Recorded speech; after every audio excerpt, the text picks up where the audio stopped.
je vais vous montrer comment utiliser la résine de glaçage. Et j'ai choisi ici de travailler sur une toile, un Mondrian, et nous allons appliquer cette résine de glaçage sur cette surface bleue pour donner un effet loupe. Donc dans la boîte de résine de glaçage, vous trouverez la résine, le durcisseur, le mode d'utilisation, les gants, les 2 mélangeurs et les 2 doseurs.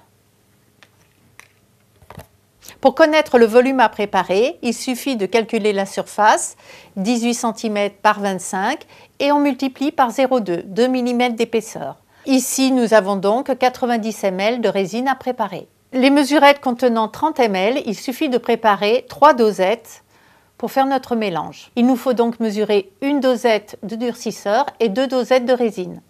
Tout d'abord, se protéger avec les gants. Doser le durcisseur. Voilà, une dose. Et à présent, la résine, 2 dosettes.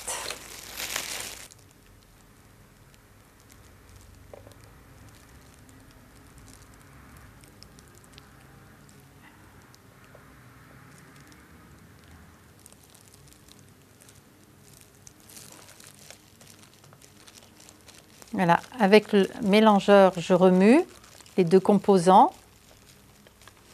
Il va retrouver sa transparence. L'important est de ne pas battre, sinon on va rajouter trop de bulles d'air. Vous avez des bulles à l'intérieur, mais de façon modérée. Voilà. Et par sécurité, pour être sûr d'avoir un mélange homogène, on va transvaser le mélange. À présent, je peux verser ma résine sur la surface. Je verse la résine sur le pourtour de la surface. La résine va être arrêtée par les bords en relief qui ont été faits avec le mortier. Et sur le bord de la toile, elle va s'arrondir de façon naturelle. C'est d'ailleurs l'atout principal du produit. Ensuite, donc, je termine le remplissage au centre de la surface. À l'aide du mélangeur, j'accompagne la résine pour qu'elle aille bien sur les bords et dans les angles. La résine va s'étaler doucement et remplir la totalité de la surface de façon homogène. Vous pouvez aussi faire des effets gouttes d'eau de façon plus libre, comme ceci. La résine va s'étaler un petit peu tout en restant en épaisseur. Il nous suffit de protéger la résine des poussières durant le séchage.